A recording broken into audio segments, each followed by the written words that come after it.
Hello दोस्तों, तो जैसे कि पिछले एपिसोड में हमने देखा कि लिनडोंग और ज़ावियन ने मिलकर यहाँ पर लिन लैंगटियान की पुंगी तो बजा दी थी, जिसके बाद ये दोनों एक ब्रोंज गेट के अंदर भी चले जाते हैं। वहाँ पर लिनडोंग की मुलाकात मास्टर किंगजी से हुई, जो कि ड्रैगन क्लैन से बिलोंग करता था, और उसने लिनडोंग को यहाँ अज़ूर स्काई ड्रैगन टेक्निक दे दी थी, जो कि लिनडोंग को पावरफुल एनिमीज से फाइट करने में मदद करेगी। साथ ही साथ लिनडोंग को एक निर्वारा पिल्स का सी भी मिल जाता है, जिसका इस्तेमाल करते हुए लिनडोंग ने खुद का लेवल ब्रेक थ्रू कर लिया। वो निर्वारा रेल्म की 3 युआन पर पहुंच जाता है, जबकि साथ ही साथ मिस्टर डाउ ने भी उन्हीं निर्वारा पिल्स की एनर्जी का इस्तेमाल करते हुए खुद की फिजिकल बॉडी को अटेन कर लिया था। दूसरी तरफ ज़ावियन भी ताकतवर हो जाता है। ये तीनों जब वहां से बाहर निकलते हैं तो इन्हें जानने को मिलता है कि किसी ने मिस यू किंग और ब्रदर होंगली और उनके सारे साथियों को जहाज से मार डाला है। इन लोगों को वहां पर एक ओल्ड आदमी दिखाई देता है, जो कि इन्हें मशवरा देते हुए कहता है कि तुम लोगों को वांसियांग सिटी जाना चाहिए, और ये कहती हुए वो वहां से गायब हो गया। देखकर ऐसा लग रहा था जैसे कि वो किसी सुपर सेट का एल्डर होगा। इसके बाद ये सब लोग वांसियांग सिटी की तरफ रवाना हो गए।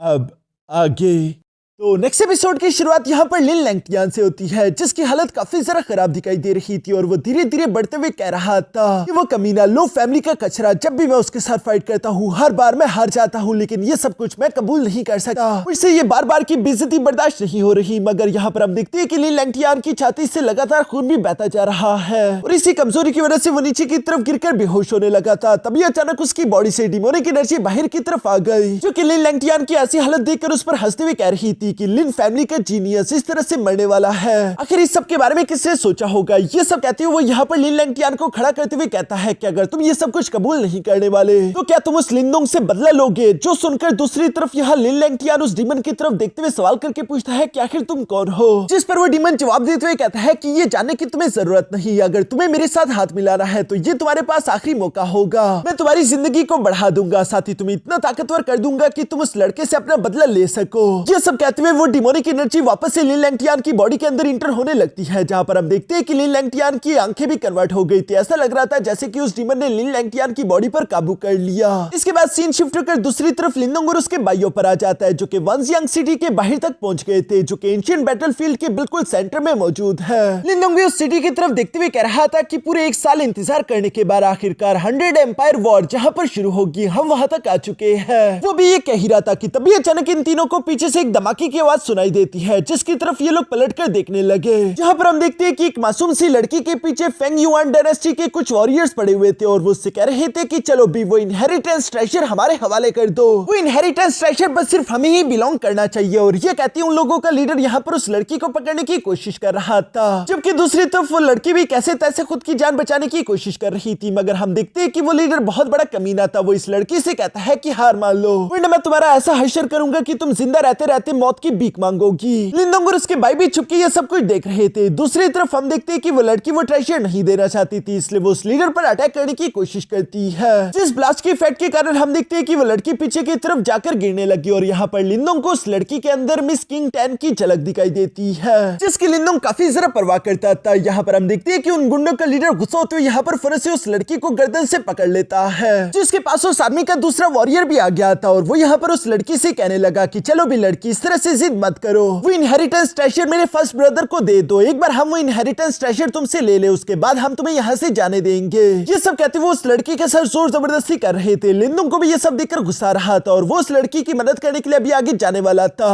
मगर तभी मिस्टर डाउ लिनडोंग को रोक देता है, और वो लिनडोंग से कहने लगा कि फिक्र मत करो, ये लड़की कोई मामूली लड़की दिखाई नहीं दे रही। मिस्टर डाउ की बात बिल्कुल सही थी, क्योंकि हम देखते हैं कि वो लड़की जिसका नाम सुरु था, अचानक उसके चेहरे पर कुछ मार्क्स बनने लगे। जिन मार्क्स के एक्टिवेट होती मिस रू ने अचानक वहां पर एक फॉर्मेशन क्रिएट कर दी थी, और हम देखते हैं कि वो फॉर्मेशन उन दोनों को पीछे की तरफ धकेल देती है। धीरे धीरे करके उस फॉर्मेशन के अंदर से एक खतरनाक बीस्ट टाइप का फिगर बाहर की तरफ आने लगा, जो कि बाहर आते ही गुस्से के साथ दौड़ने लगता है। ये फिगर काफी जरा खतरनाक दिखाई दे रहा था, जिसे देखकर तो लिनडोंग, मिस्टर डाउ और ज़ावियन भी काफी जरा सरप्राइज हो गए थे, और हमें जानने को मिलता है कि फेंग युआन डायनेस्टी के वो गुंडे यहाँ इसी इनहेरिटेंस को इस लड़की से छीनना चाहते थे, जहाँ पर फर्स्ट ब्रदर अपने सेकंड ब्रदर से कहता है कि अभी तक इस लड़की ने अपनी स्पिरिट गोलम पर पूरी तरीके से कंट्रोल नहीं किया, जब तक ये इसे फुली मास्टर नहीं कर लेती तब तक हम लोगों की जीतने का चांस था। इसलिए हम देखते हैं कि ये दोनों फुरन से अपनी तलवारें निकालते हुए फाइट करने के लिए तैयार हो गए। मगर यही तो इन दोनों की सबसे बड़ी गलती थी, क्योंकि वो स्पिरिट एम्बलम बीस्ट काफी ज्यादा खतरनाक था, जो कि फुरन से इन लोगों पर हमले करने लगा और उल्टा इन लोगों के अटैक उस पर कोई असर भी नहीं कर रहे थे। वो बीस्ट इन दोनों को ही बहुत ही बुरी तरीके से पटक रहा था और उल्टा हमें देखने को मिलता है कि वो बीस्ट इनमें से एक को तो खाकर जान से मार डालता है। लिनोंग, मिस्टर डाओ और ज़ावियन भी ये नजारा देखकर काफी सारे शौक हो गए थे, जबकि हम देखते हैं कि वो फर्स्ट वॉरियर तो यहाँ ये सब देखकर घबराते वहां से भागने लगा था, जिसके पीछे वो स्पिरिट एम्बलम भी जाने की कोशिश करता है।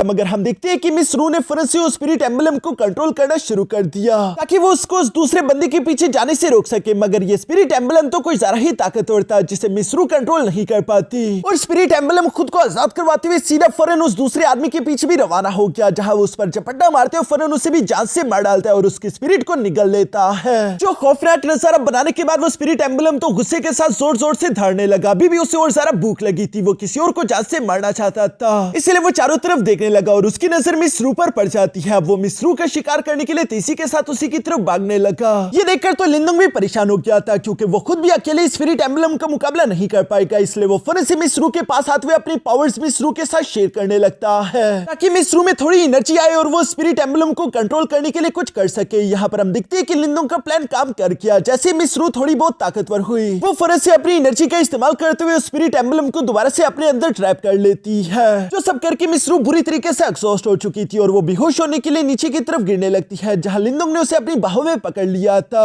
मिस रू बेहोश होने से पहले एक बार लिनोंग की शक्ल देख लेती है, इसके बाद मिस रू बेहोश हो गई। दूसरी तरफ हम देखते हैं कि लिनोंग और उसके भाई मिस रू को अकेले छोड़कर नहीं जाते, क्योंकि लिनोंग को मिस रू के अंदर मिस स्किन टैंक दिखाई दे रही थी, इसलिए वो उसका अच्छे से ध्यान रख रहा था। दूसरी तरफ मिस्टर डाओ लिनोंग से सवाल करते हुए कहता है कि लिनोंग आज आखिर तुम्हें हो क्या चुका है, जिस पर लिनोंग जवाब देते हुए कहता है कि नहीं कुछ नहीं, और ये कहती वो भी खड़ा होकर अपने भाइयों के पास आ गया, जहां मिस्टर डाओ लिनोंग को समझाते हुए कहता है कि लिनोंग तुमने खुद देखा ना कि उस लड़की की बॉडी में वो कैसी टेरिफाइंग पावर थी, जिस खतरनाक पावरफुल बीस्ट पर तो वो खुद भी कंट्रोल नहीं कर सकती, वो किसी भी टाइम आउट ऑफ कंट्रोल हो सकती है, इसलिए हमें इस लड़की से दूर रहना चाहिए। जो सब सुनकर लिनोंग कोई जवाब नहीं देता, बल्कि उल्टा वो यहाँ पर मिस किन टैंक को याद करते हुए कह रहा था कि मुझे किन टैंक की याद आ रही है, पता नहीं आखिर वो क्या कर रही होगी। मिस्टर डाओ भी समझ गया था कि लिनोंग कई अरसे से एंशिएंट बैटलफील्ड में है, इसलिए उसे घर की याद आ रही है। तभी अचानक हम देखते हैं कि मिस रू होश में आ जाती है, जो कि खड़े होते ही घबराकर फौरन से सवाल करते हुए पूछती है कि आखिर तुम लोग कौन हो और तुम लोगों को मुझसे क्या चाहिए। इस पर लिनोंग खड़ा होकर जवाब देते हुए कहता है कि हमें तुमसे कुछ नहीं चाहिए, तुम हमें जंगल में बेहोशी की हालत में मिल चुकी थी और इसलिए हमने तुम्हारी जान बचाई कि कहीं तुम्हें अकेले में कुछ हो ना जाए। मिस रू को भी थोड़ी बहुत लिनोंग की शक्ल याद थी। दूसरी तरफ मिस्टर डाओ सामने की तरफ आते हुए कहता है कि लड़की शांत हो जाओ, वैसे भी तुम समझदार हो, अगर हमारे इरादे तुम्हारे लिए खराब होते तो तुम कभी होश में भी ना आ पाती। इस पर मिस रू शांत होते हुए जवाब देकर कहती है कि मुझे माफ कर देना, शायद मुझे कोई गलतफहमी हो चुकी थी, मैं आप लोगों को बिला वजह मुसीबत में नहीं डालना चाहती, मुझे अब यहाँ से चलना होगा। लिनोंग तो उसे रोकना चाहता था, लेकिन मिस्टर डाओ लिनोंग को मना करते हुए कहता है कि जब तक हम लोग एंशिएंट बैटलफील्ड में है हम लोगों को बिला वजह की मुश्किलों से दूर रहना चाहिए। अब इसी तरह करते करते रात गुजर जाती है। नेक्स्ट मॉर्निंग हम देखते हैं कि लिनोंग अपने भाइयों के साथ मिलकर यहाँ वानसियांग सिटी के अंदर आ चुका था, जहाँ पर पहले से एक एल्डर मौजूद था और साथ ही साथ हम देखते हैं कि कई सारे निर्वाणा रेल्म के कल्टिवेटर्स भी यहाँ पर इकट्ठा हुए थे। जो सारे के सारे फाइटर्स को वो एल्डर वेलकम करते हुए कहता है कि आखिरकार तुम सारे के सारे फाइटर इस फाइनल पॉइंट तक यहाँ पर आ चुके हो, जिस जगह तक पहुंचने के लिए तुम लोगों ने एंशिएंट बैटलफील्ड में पूरे 1 साल ट्रेनिंग की है। यहाँ का आज का जो कंपटीशन होने वाला है इसमें क्वालिफाई करने के लिए कम से कम भी तुम लोगों को निर्वाणा रेल्म पर होना जरूरी है। और उल्टा वो ये भी बताते हैं कि इस कंपटीशन के विनर्स से देखकर हमें ये मालूम हो जाएगा कि तुम में से टैलेंटेड वॉरियर्स कौन है, ताकि इस जुवान रीजन की डायनेस्टी उन्हें अपने लिए चूज कर सके। साथ ही साथ सुपर सेट से मिले हुए ट्रेजर भी उन्हें दिए जाएंगे। ये सब कहते हुए वो बताते हैं कि इस कंपटीशन के शुरू होने से पहले सबसे पहले तुम लोगों का पावर लेवल ट्रायल होगा, जिसके लिए मैं चाहता हूँ कि तुम लोग बारी बारी करके निर्वाणा मोन्यूमेंट पर जाकर अपना हाथ रखो और निर्वाणा मोन्यूमेंट तुम लोगों को एक एक निर्वाणा सील देगा अगर तुम लोग निर्वाणा रेल्म में पहुंचे हुए। जो सुनकर वहां पर मौजूद वॉरियर बारी बारी करके निर्वाणा मोन्यूमेंट की तरफ जाने लगे, जहां पर उनकी पावर्स के हिसाब से उन लोगों को निर्वाणा सील दिए जा रहे थे। वो एल्डर बताता है कि यहाँ पर 3 अलग अलग तरह की निर्वाणा सील्स है, जिनमें से हेवन, अर्थ और ह्यूमन टायर के सील होंगे, जहाँ ये सील्स हर एक पार्टिसिपेंट को मिलने के बाद तुम लोगों को एक ग्राउंड में छोड़ दिया जाएगा और तुम लोग एक दूसरे को हराओगे, जहाँ तुम्हें अपने ओपिनियन ओपोनेंट को हराकर उसकी निर्वाणा सील को छीनना होगा ताकि तुम लोग अपनी निर्वाणा सील को अपग्रेड कर सको। और जैसे ही तुम लोगों के पास हेवन लेवल का निर्वाणा सील हो जाएगा उसके बाद ही तुम लोग 100 डायनेस्टी वार की निर्वाणा रैंकिंग के लिए क्वालिफाई कर पाओगे। ये सब जाने के बाद हम देखते हैं कि मिस्टर डाउ ने भी लिंदोंग से कहा कि जाकर अपनी एबिलिटी को टेस्ट करो। और ये सुनते ही लिंदोंग फौरन से सामने की तरफ मौजूद निर्वाणा मोनामेंट की तरफ जाने लगा, जिसको देखकर तो सब लोग वहां पर पहचान गए थे और वो लोग आपस में बातें करते हुए कह रहे थे कि ये तो लिंदोंग है ना, इसने कितने सारे डायनेस्टीज के पावरफुल वॉरियर्स को हराया है। इवन कि मैंने तो सुना है कि ये सुपर सेट के एक डायनेस्टी वॉरियर से भी लड़ा है। कुछ लोग आपस में बातें करते हुए कह रहे थे कि ये बिल्कुल सही मौका है, आज के दिन हम लोग अपनी आंखों से देख लेंगे कि ये लड़का कितना सारा पावरफुल है। यहाँ पर सब लोग इसी तरह से बातें कर रहे थे। मिस्रू भी वहां पर पहुंच चुकी थी। दूसरी तरफ हम देखते हैं कि लिंदोंग ने निर्वाणा मोनामेंट पर हाथ रख दिया था और उसके ऑरा की वजह से हम देखते हैं कि उस मोनामेंट की लाइन काफी ज्यादा तेजी के साथ ऊपर की तरफ जा रही थी, जो देखकर तो सब लोग आपस में बातें करते हुए कह रहे थे कि वाकई में ये लड़का कोई जरा ही स्ट्रॉन्ग है। मगर वो लाइन अभी भी नहीं रुक रही थी। ये देखकर वो लोग आपस में बातें करते हुए कह रहे थे कि देखकर तो ऐसा लगता है कि लिंदोंग बिना किसी फाइट की सीधा निर्वाणा रैंकिंग में पहुंच जाएगा। लिंदोंग भी यहाँ पर उन लोगों की बातें सुन रहा था और वो अपने मन में सोचता है कि मुझे सब लोगों की नजरों में नहीं आना चाहिए, मुझे शो ऑफ थोड़ा कम करना होगा। और वो खुद ही अपना हाथ पीछे कर ले जिसकी वजह से लिंदोंग को एक आर्च टायर का निर्वाणा सील मिल चुका। साथ ही साथ लिंदोंग की रैंकिंग दूसरे नंबर पर आ चुकी थी, जबकि फर्स्ट रैंकिंग पर एक लड़का लुओ टोंग था। मगर अभी भी लोग उसके पावर्स के बारे में बातें करते हुए कह रहे थे कि वाकई में ये लड़का काफी सारा ताकतवर है। अब हमें समझ आ गया कि आखिर इतनी सारी अफवाह इस लड़की के बारे में क्यों फैल रही है। ये सच में सुपर सेट के वॉरियर्स के साथ भी फाइट करते हुए जीत पाएगा। मिस रूबी ये सारी बातें सुन रही थी। इसके बाद हम देखते हैं कि ज़ियांग की बारी आ जाती है, जहां मिस्टर डाउ ने पहले ही ज़ियांग को समझा दिया था कि जरा शो ऑफ मत करना, और मिस्टर डाउ भी बिल्कुल ऐसे ही करता है। यहाँ पर हम देखते हैं कि फर्स्ट रैंकिंग पर आता है लुओ टोंग, सेकंड रैंकिंग पर आता है लिंदोंग, थर्ड रैंकिंग पर मिस्टर डाउ और चौथी रैंकिंग पर ज़ियांग आता है। यहाँ ये तीनों भाई ही अर्थ लिस्ट के टॉप 4 में आ चुके थे। सब लोग इनके बारे में बात कर रहे हैं, तभी अचानक वहां पर इन लोगों को हेवन लिस्ट दिखाई जाती है, जिसके अंदर जितने भी नाम थे वो सारे के सारे सुपर डायनेस्टी